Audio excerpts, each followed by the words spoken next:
Welcome to chapter 2 of the book of 1 Kings. Politics. This is pretty much what this whole chapter is about. Right now, as I'm talking, we're having a first debate between the President of the United States and the man who's running against him. And this is the end of September 2020. And people are listening to what they have to say, the politics behind these two people jockeying for position of their, each one of them has their own agenda. And here we have in this chapter, different way of dealing with the government. It has to do with the kingdom. But all of this, what's going on today in 2020 and what's going on back then, it's all decided, planned by God. I believe, because the Bible says that God has everything planned, brings everything to a conclusion. Jesus knew that he was going to the cross. He knew what was going to happen. And so we don't, though. We're not God, and we're living, and we're giving a certain amount of free will to go along. God puts us, I think, in the testing ground, and our free will is to either accept or reject him. Not a whole lot more. We can't add a day to our life, and we can't add an inch to our how tall we are and things like that. God has control of almost everything, especially the world. But we have to remember also, I believe, that Jesus ran across this demon called Satan, and he mentions that he was given power over the world, and Jesus didn't argue with him. He's the ruler of the world, the ruler of the darkness. So we see a lot of dark things happening in our lives, and back in these days, there's a lot of dark things that happen then. It begins, and the days approached for David himself to die. And he gave charge to his son Solomon, who became the king after the people put him upon the mule of the king and had him anointed instead of his brother. So he gives charge to his son Solomon right before he's going to die.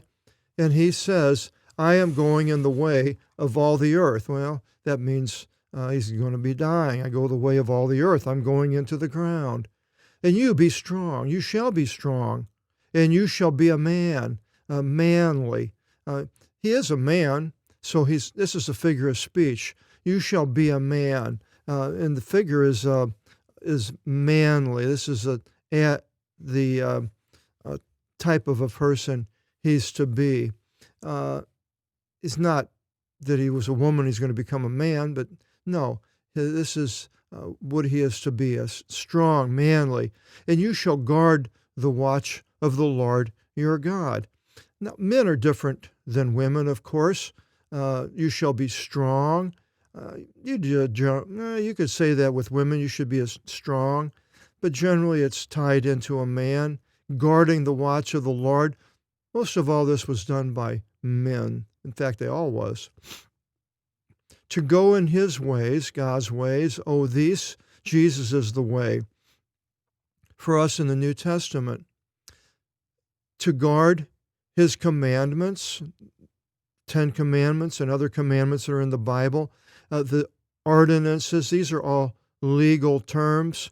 An ordinance, a lesser command, a judgment of whatever God decides for us to do one way or the other, and his testimonies, which were written down by people to give to us, as written in the law of Moses. He was given testimony to Moses to give to us, that you should perceive all what you shall do, and everywhere of whichever you should have paid attention there, and he's talking to Solomon, so that the Lord should establish his word, which he spoke concerning me, saying, if your sons, which Solomon was, should guard their way to go before me in truth and with their whole heart.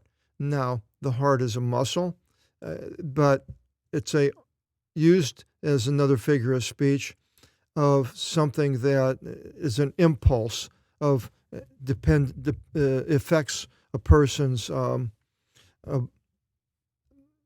actions to more or less the heart, and with their whole soul, and that's more the life, your time that you're here on earth, and saying, there shall not be lifted away to you a man from the throne of Israel.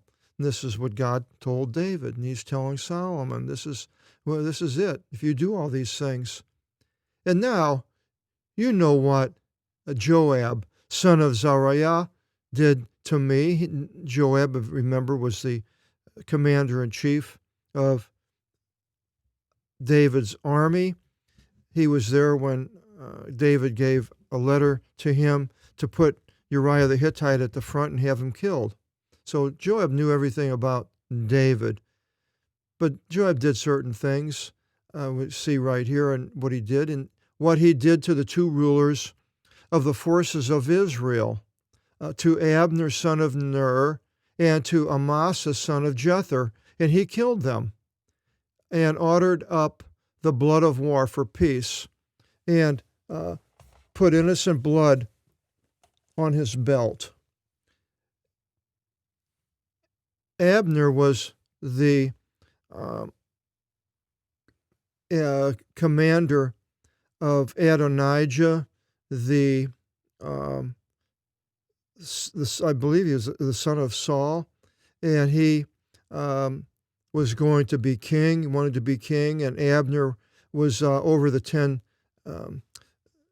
tribes up north. He was the commander-in-chief. He came down to, after a while, and he came down to make peace with David and to go switch sides.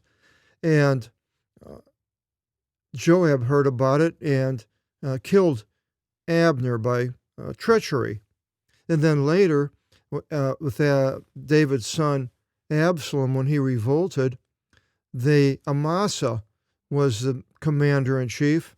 And when Absalom was defeated, David wanted to make Amasa the leader of the military rather than Joab, and Joab killed him also. So this is what he's talking about right here.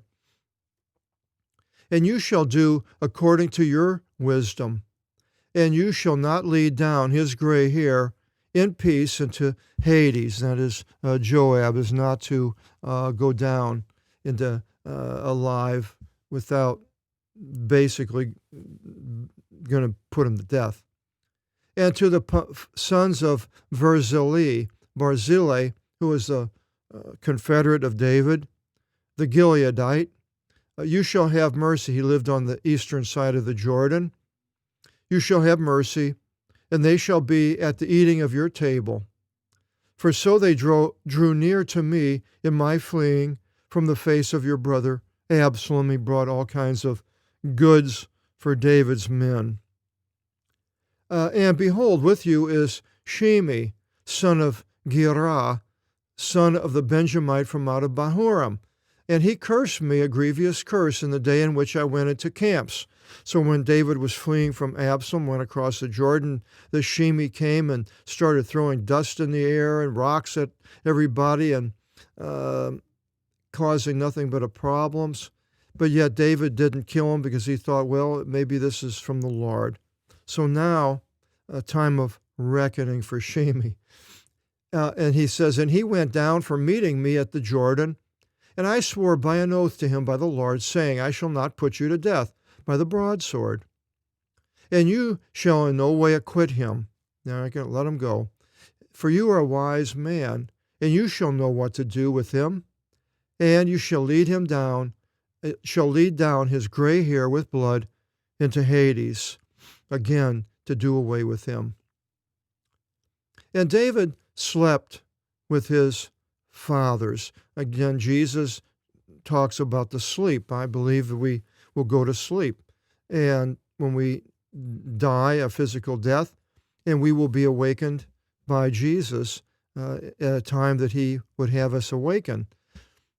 Maybe you never know. I believe myself that Lazarus, Jesus wept over Lazarus. I think he wept over him because he knew he was going to bring him back. And Lazarus, poor Lazarus, then became a target for the Jews to do away with, because it says that.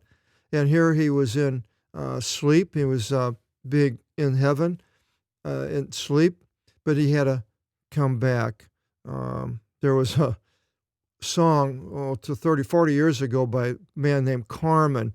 It was all about Lazarus, how he was up in heaven and talking to all kinds of people, and all of a sudden he heard this little light sound with his name, Lazarus, and he said, and the song goes on and on and on, till finally Lazarus come forth, and it was Jesus calling him from out of the tomb. And so the sleep, David slept with his fathers. Doesn't say that he died and that was the end of him. And he was entombed in the city of David, Bethlehem, and Jerusalem. And the days which David reigned over Israel were 40 years. He reigned in Hebron 7 years, and in Jerusalem 33 years.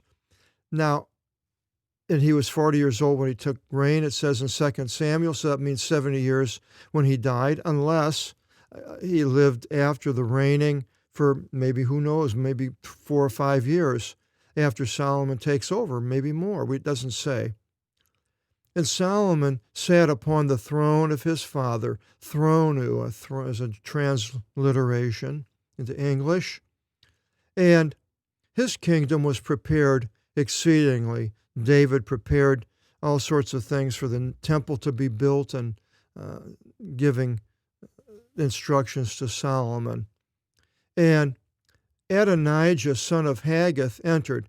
I'm not sure if I said Adonijah before, but as a son of, wasn't trying to think of who the son of Saul was.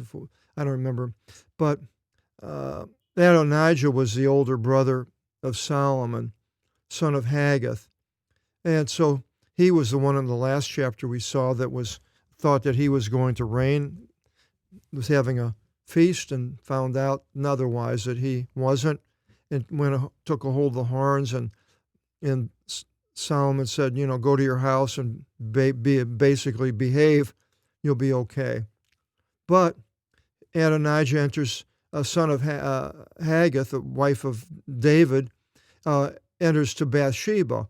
That was another wife of David, the mother of Solomon, and did obeisance to her. And she said, are you entering in peace? And he said, Irene, or shalom, peace. And he said, my word to you. I have something to say. She said, speak. And he said to her, well, you know that to me was the kingdom, and upon me all Israel set their face for king. Well, that may be, it may not be, but that's just what he's saying. God had it otherwise. And the kingdom was turned and came to my brother, which is Solomon, for by the Lord it was to him. So at least he's given the reason as being the Lord. But yet the kingdom was unto me, sort of a prideful thing. And now I ask one request from you. You should not turn away your face. And Bathsheba said to him, speak. And he said to her, speak indeed to Solomon the king, for he will not turn away your face, so that he shall give to me Abishag the Shumanite for a wife. And that was the woman that they took to King David to warm him up. So apparently he met her and knew her. And Bathsheba said, well, okay, I will speak for you to the king. Sounded good to her.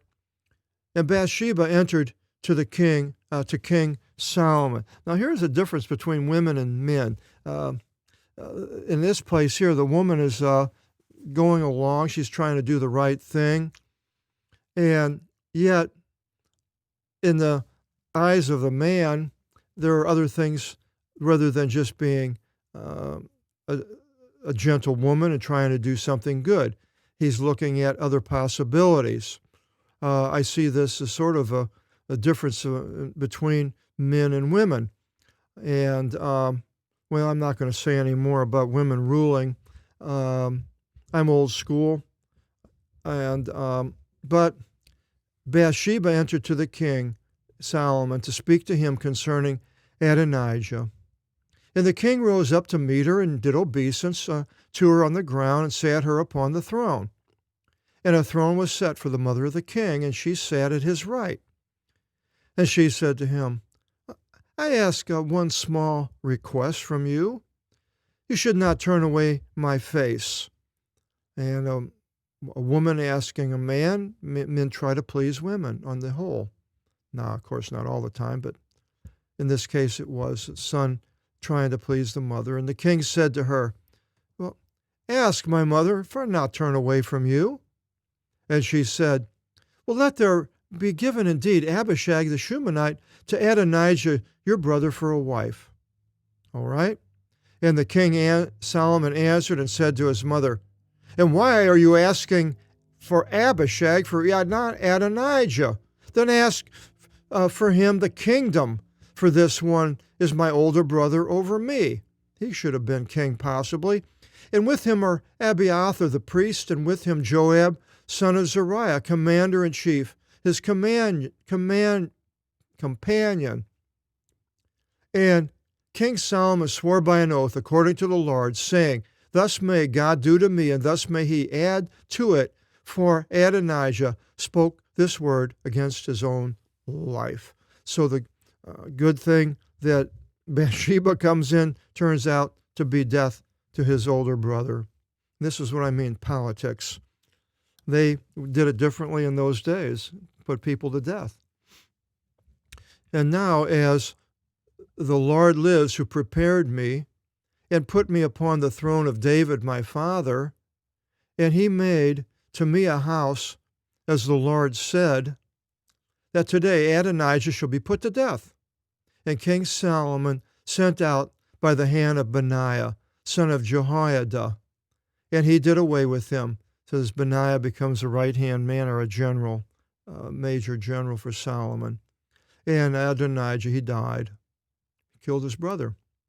And to Abiathar the priest, the king said, run unto Anathoth to your field, for you are a man marked for death. This was a man who was taking sides with his brother, but yet he did good things with David. So he says, and from this day I will not put you to death, for you lifted the ark of the covenant of the Lord before David my father.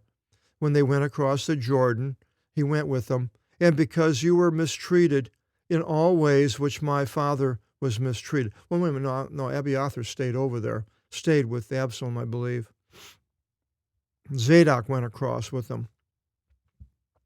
But, and Solomon cast out Abiathar, so that he would not be for priest to the Lord, to fulfill the saying of the Lord, which he said concerning the house of Eli in Shiloh earlier, where right before Samuel, where his two sons, Hophni and Phinehas, were stealing things of the temple and the sacrifices, and Eli overlooked it, and God put a curse on him.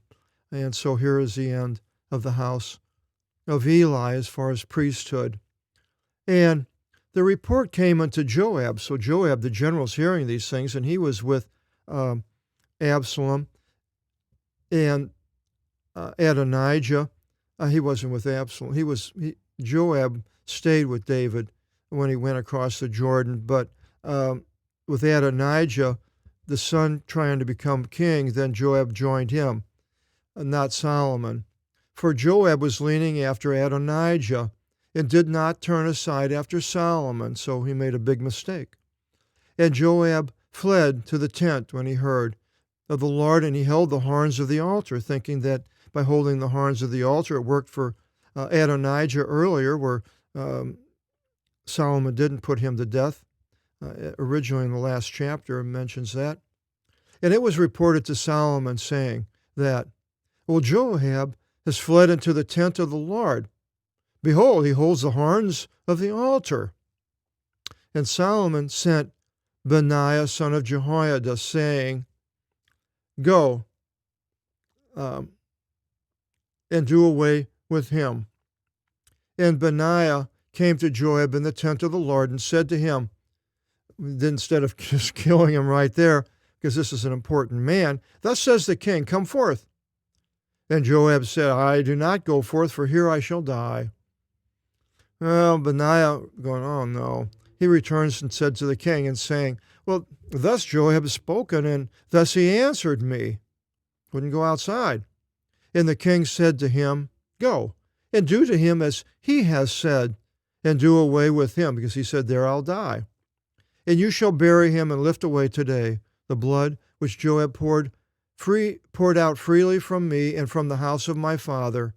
And the Lord returned the blood of his iniquity unto his own head, inasmuch as he met the two just and good men above him, and killed them by the broadsword. And my father David did not know about it.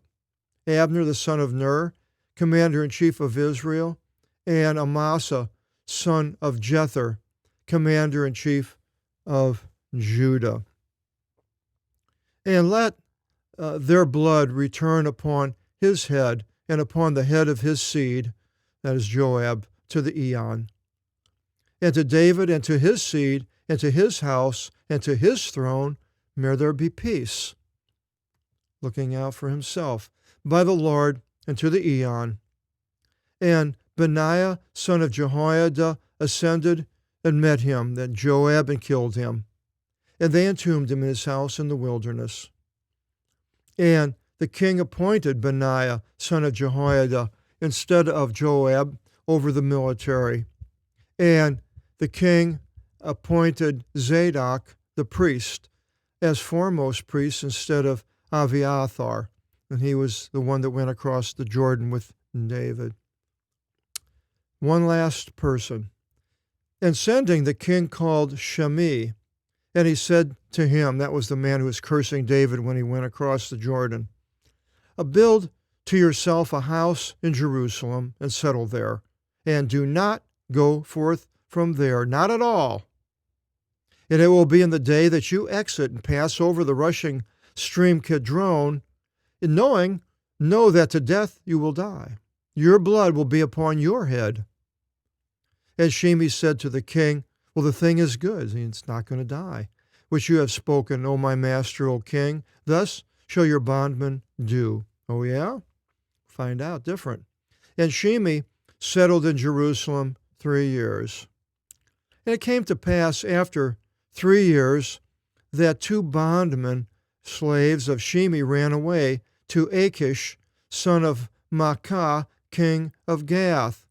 Earlier, David went there. And they reported to Shimei, that's in the Greek, saying, well, behold, your bondmen are in Gath. And Shimei rose up, saddled his donkey, and went into Gath to Achish to seek after his bondmen. And Shimei went and led his bondmen from out of Gath back to Jerusalem. And it was reported to Solomon, saying that Shimei went from out of Jerusalem unto Gath and returned. And the king sent and called Shimei. He said to him, did I not bind you by an oath according to the Lord? And I attested to you, saying, in whichever day you should go forth from out of Jerusalem, and you should go to the right or left, and know that to death you shall die? And you said to me, well, the word which you have heard was good. Well, why have you not guarded the oath of the Lord, and the commandment which I gave charge to you? And the king said to Shimei, you know all the evil which your heart knows, which you did to David my father. And the Lord recompensed your evil on your head. And King Solomon is being blessed, and the throne of David will be prepared before the Lord into the eon. Everything you did and said is wrong and is coming to naught. And the king and King Solomon gave charge to Benaiah, son of Jehoiada, and he came forth and did away with him, and he died.